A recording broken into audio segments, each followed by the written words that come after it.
Coronel Diego Camacho, ¿qué le digo? Le digo lo de siempre, le digo a la orden de usía a mi coronel. Bueno, pues te doy los buenos días, buenas tardes, buenas noches, en función de cuando nuestros amigos recuperen este enlace. ¿Cómo estás? Hola, Eurico, buenos días. Pues estoy bien, muchas gracias. Nada, no te tienes que poner a mis órdenes. Cuando vayamos a la línea del frente ya será otra cosa, pero de momento no. Bueno, cuando vayamos a la línea del frente, pero cuando compartamos un albariño tú y yo, pues tampoco es necesario que me ponga a tus órdenes y sí que conversemos pues todas las horas que sean menester, hablando de lo que más nos gusta, que es de España.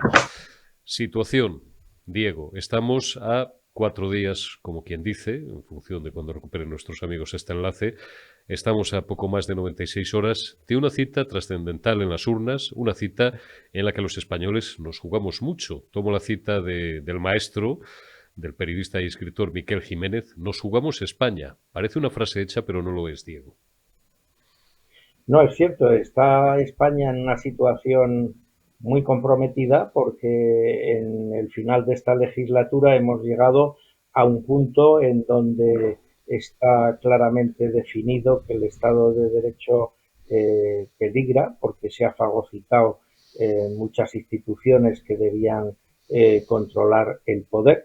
Entonces, bueno, pues realmente en estas elecciones España se juega seguir por el camino iniciado por Zapatero y casi terminado por Sánchez, o cambiar el rumbo y recuperar lo que era el espíritu y la letra de nuestra Constitución y de el deseo de todos los españoles cuando aprobaron esta Constitución por una mayoría abrumadora y que en definitiva trataba de recomponer un país saliendo de una dictadura y amanecer pues eso, a un país de tolerancia, libertad y sobre todo de justicia. Está meridianamente claro. ¿Compartes la opinión que nos manifestaba ayer el historiador Jesús Palacios acerca de que este proceso electoral, tal vez como otros, pero este especialmente, estaría, voy a ser cuidadoso con las palabras, hombre, no sé si teledirigido, me parece un verbo muy fuerte, pero en cierta medida tutelado por algunas potencias extranjeras? Te pongo, aunque ya conoces la conversación porque la hemos comentado y creo que tuviste oportunidad de verla, te pongo en situación. Hablábamos por un lado, y luego podemos entrar en detalle, acerca de las distintas injerencias que ha tenido el sultanato marroquí en nuestro proceso electoral, en nuestra vida política en general, en los últimos años, y hablábamos también, bueno, pues de ese ojo vigilante que parece que siempre mantiene el amigo norteamericano, los Estados Unidos de América, en esta zona del globo en general, esta zona tan importante, esta esquina del mar Mediterráneo, el estrecho de Gibraltar y España en particular. ¿Hasta qué medida o en qué medida estamos siendo tutelados, si es que eso es así, Diego? Bueno, yo creo que el tema es todavía más peligroso que ser tutelados porque en la tutela siempre el que tutela preserva la seguridad o los intereses de la persona que tutela en general. En el caso nuestro, yo creo que hay determinados intereses y determinadas potencias que están intentando saltar al cuello de nuestra nación en el sentido de que se ven claramente desde dentro tendencias disgregadoras, secesionistas con objeto de provocar el caos en la nación Uh y -huh. el desorden y sobre todo, más que el desorden, pues como decía antes, el caos. Y exteriormente, pues potencias que aprovechan la situación de debilidad diplomática y política de España para sus aspiraciones territoriales, políticas o energéticas. Entonces, el caso más evidente es evidente que es nuestro vecino del sur, uno de nuestros vecinos del sur que se llama Marruecos y que tiene, y todo el mundo lo conoce, aspiraciones territoriales sobre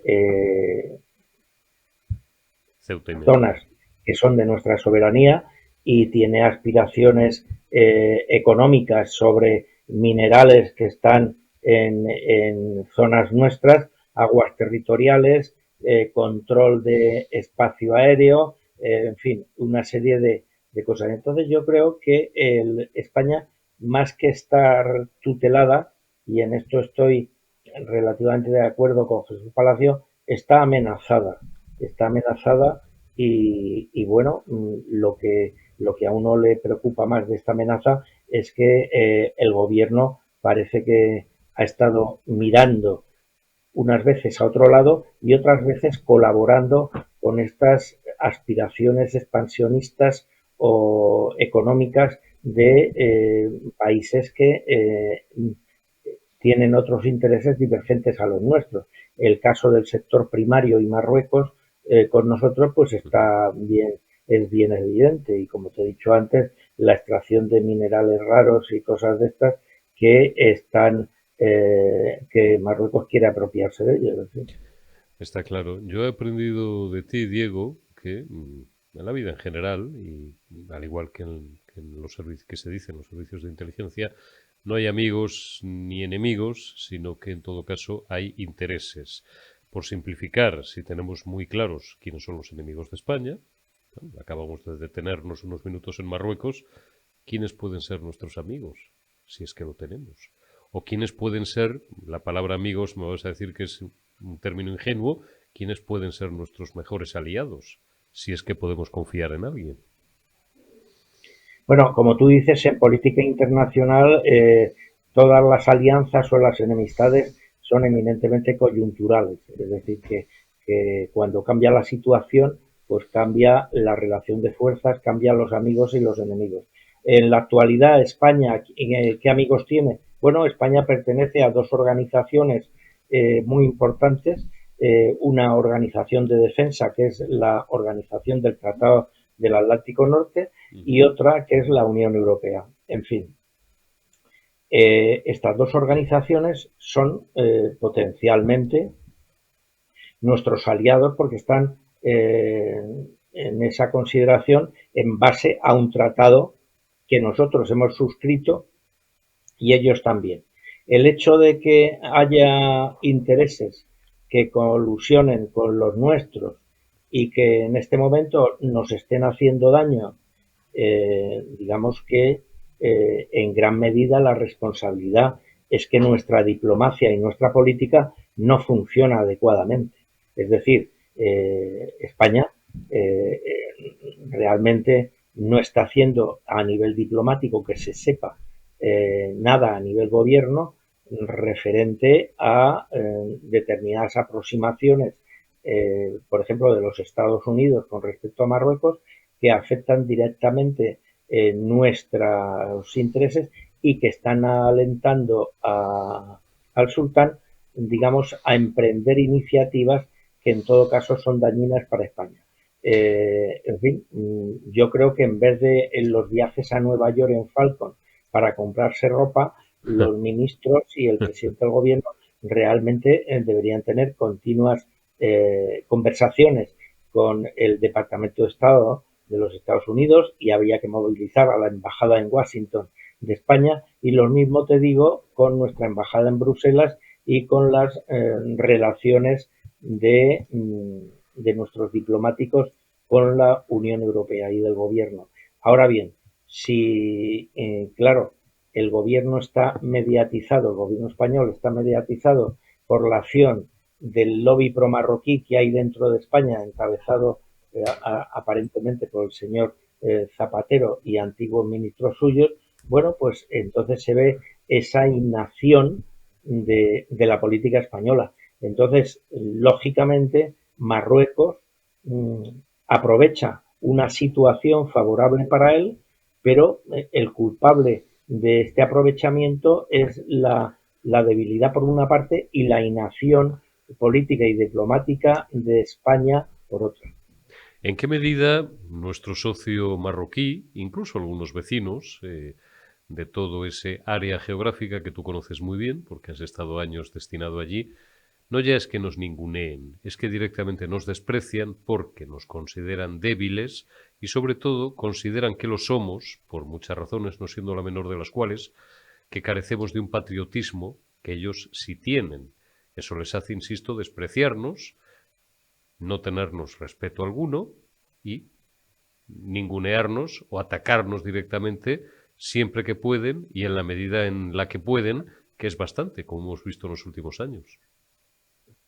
Sí, efectivamente, y además lo hace dejando en evidencia esa debilidad que tú mencionas, y tenemos dos ejemplos recientes muy próximos.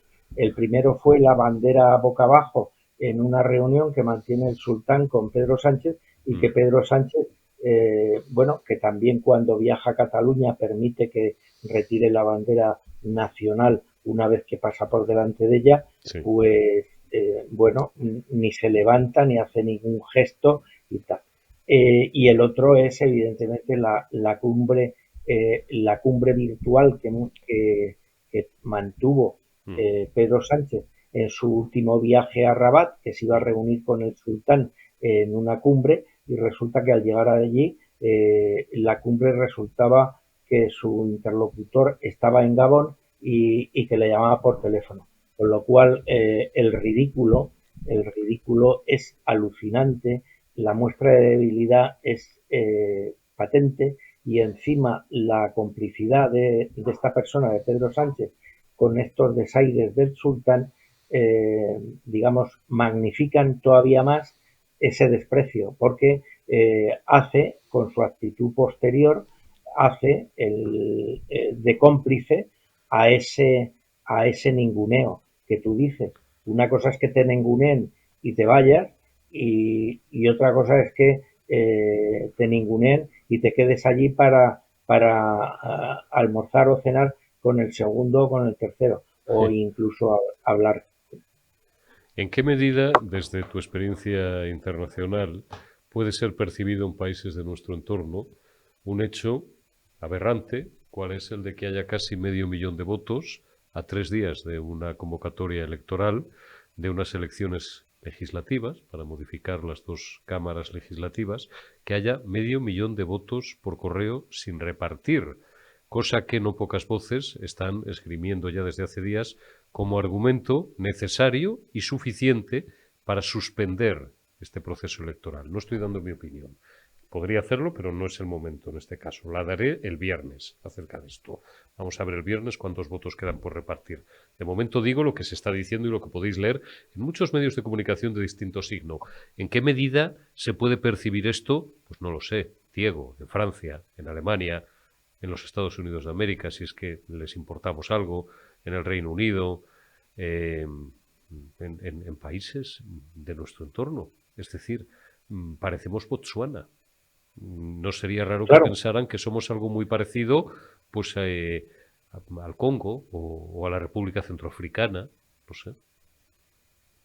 Bueno, peor, yo creo que peor que esos ejemplos que pones, porque en esos países, aunque sean países en vías de desarrollo, sin desarrollar, la pulsión patriótica es más fuerte que aquí en España. Es decir, Oh, la percepción que se puede tener en el exterior es completamente negativa de España. Por una parte, de la sensación de que el sistema democrático está en peligro, porque el primer derecho, cuando se vive en democracia, el primer derecho que tiene el ciudadano, bueno, quizá el primero es la vida, el segundo es la libertad, pero ya si se le secuestra el derecho que tiene a votar en sus elecciones generales, pues lógicamente se está atacando a un derecho fundamental. Cuando ese derecho fundamental se secuestra no a una persona por error o a 10 personas porque ha habido un incidente, sino que son casi medio millón, entonces ya deja de ser un hecho aislado o accidental para convertirse en categoría. Y todo esto, evidentemente, viene a reforzar la idea que ya se tiene de España por parte de nuestros aliados, de que España no es un país fiable, puesto que su gobierno es débil y está sometido a eh, determinados intereses ajenos a los intereses de los ciudadanos, y por lo tanto, al ser un país poco fiable y que genera incertidumbre interna. Si a esto le unes que tiene España una posición geoestratégica privilegiada y vital para los intereses geoestratégicos de muchos países, pues bueno, la percepción evidentemente tiene que ser de gran preocupación. ¿Tú crees que el votante de derechas o de centro derecha, ya sea más liberal o más conservador, quiere la posibilidad, si partimos como un hecho cierto, prácticamente que Feijóo dentro de unos días será presidente del gobierno in pectore, quiere que sea a costa de una abstención que ellos venderán como patriótica o como con un cierto sentido de Estado, y que gentes como Paje, como Lambán, encabezados en la sombra por el propio Felipe González, están preconizando, a cambio de pasarle una altísima factura al líder gallego. Digo que los votantes de derechas quieren que Feijóo sea presidente a costa de esas 12 abstenciones o 15 en su investidura, o prefieren que no se ningunee en ningún caso a una fuerza patriótica como es Vox y como es Santiago Abascal, que está teniendo que aguantar. Y aquí yo he sido criticado muchas veces, pues porque de vez en cuando he sido algo crítico, valga la redundancia, con Vox, pero también otros sí digo otras cosas que parece que pasan más inadvertidas. Abascal y Vox llevan años teniendo que aguantar insidias tales como que no son una fuerza patriótica o constitucionalista, perdón, y que ETA, los amigos del ETA Mátalos, que son los socios de Sánchez, sí lo son. ¿Tú qué crees que prefiere el votante de derechas, el votante patriota, el votante amante de las libertades, de la Constitución y del Estado de Derecho, que en ningún caso puede ser buena parte ya del votante de la izquierda? Bueno, yo único no puedo darte la opinión de los votantes de derecha porque evidentemente no ostento ni su representación No ni has cenado con tampoco todos, quieres decir, claro. he tenido En general. capacidad de sondear sus opiniones a nivel general. Yo te puedo dar mi opinión. Dame la Es tuya. decir, vamos a ver, si el viaje del Partido Socialista Obrero Español de esta hoja de ruta comunista, digamos, deriva a recuperar el pulso socialdemócrata que hace muchos años, como tú sabes, Felipe González hizo en sentido contrario, es decir, Felipe González de un punto marxista hizo el viaje a la socialdemocracia. Si ahora se produce esa inversión, evidentemente, bajo mi punto de vista, es una buena noticia para la España a corto y medio y largo plazo. Ahora bien, si ese ceder los 20 votos o los 25 votos que necesitara Feijóo para ser invertido y así poder orillar al otro partido de derechas que está encabezado por Santiago Abascal, entonces sería malo para España. Bajo mi punto de vista, ¿por qué? Pues que sencillamente se conseguiría con esa cesión parcial orillar al partido de la derecha, es decir, se evitaría la plataforma de derecha, igual que es un hecho cierto que la izquierda sí tiene su plataforma tanto electoral como legislativa, pero después quedaría Feijóo permanentemente en manos de un socialismo que le está ayudando a gobernar, pero que no ha cambiado su hoja de ruta de carácter comunista. No sé si me explico. Te explicas perfectamente. ¿Tú crees que si los números son los que más o menos se vienen barajando, se habla ya, bueno, de que Feijóo puede superar holgadamente, vamos a dejarlo, 150 escaños, seguramente van a ser más, 155.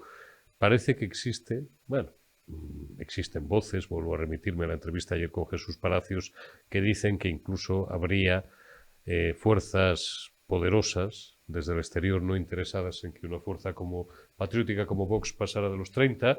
El PSOE, pues si supera los 100, será un auténtico milagro. Los comunistas se desinflan debido a que son un proyecto artificial, a que tienen una candidata inane que no dice más que estupideces y que carecen de un programa económico real, o cuando menos que sea diferente del que ha esgrimido Podemos en los últimos 4 o 5 años.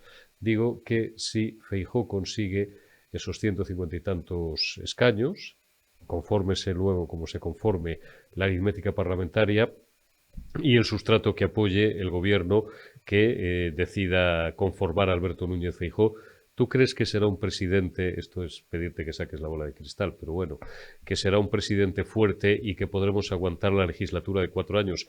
Porque el PSOE ahora mismo lo está fiando, todos saben que están perdidos, esto no es ningún secreto. Pedro Sánchez, el primero, que será muchas cosas, pero no es idiota, sabe que está perdido hace muchos meses, y lo que están ya es trabajando, desde antes incluso del propio 23J, trabajando ya para sembrarle el campo de minas al líder del Partido Popular y para que sea un presidente del gobierno débil y un presidente del gobierno no ya que no agote la legislatura, que no pase más allá del año o año y medio en la Moncloa.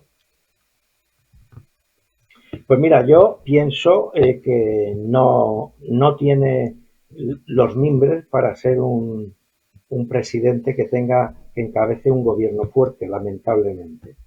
Y lo digo porque, vamos, realmente estamos oyendo todos los días que está rechazando el pacto con su aliado natural. Su aliado natural en estos momentos es Abascal, aunque él no quiera, no es el Partido Socialista.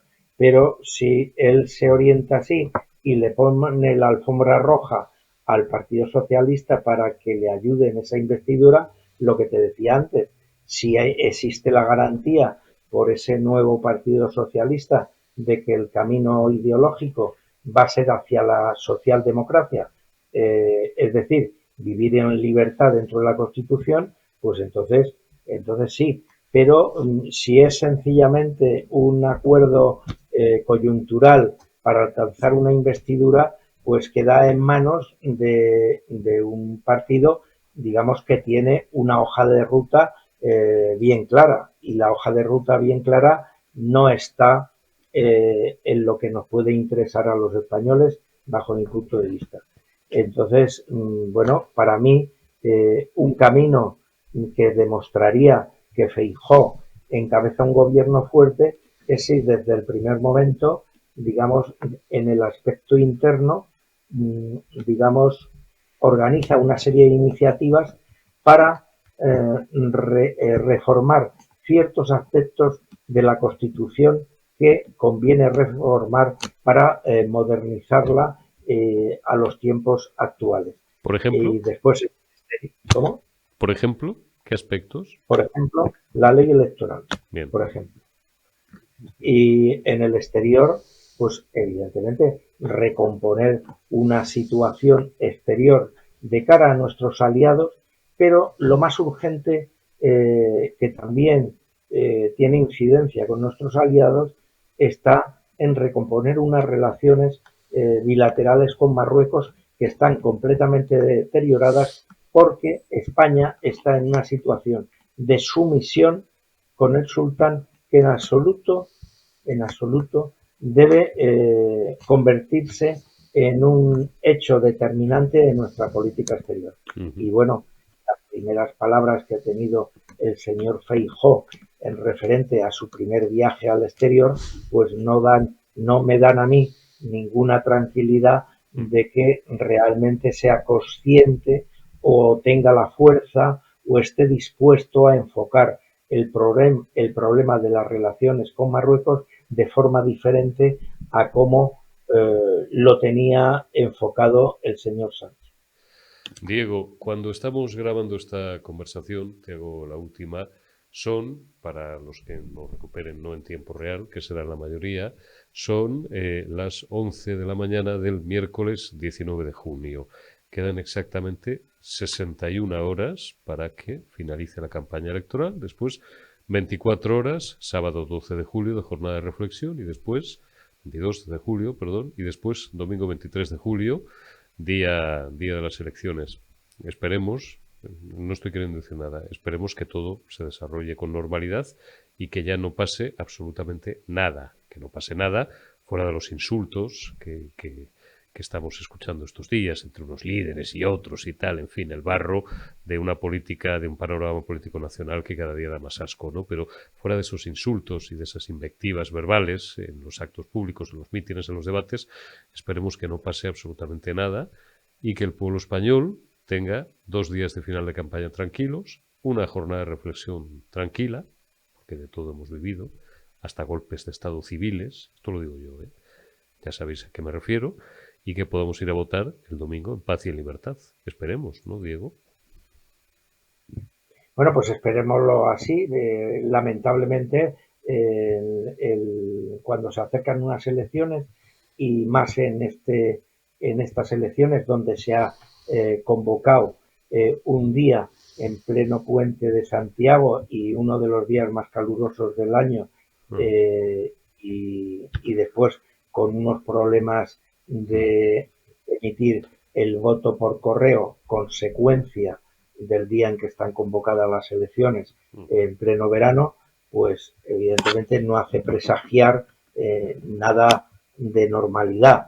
Pero ojalá esté la Virgen del Perpetuo Socorro y la Virgen del Carmen y la Virgen del Pilar en nuestra ayuda y realmente todo transcurra de la mejor manera. Pero vamos, lamentablemente, y esto hay que decirlo, hay experiencias anteriores de convocatoria de elecciones generales donde España se ha visto sacudida por un acto terrorista como el del 11M y, en fin, bueno, pues esperemos que nada de esto vuelva a pasar.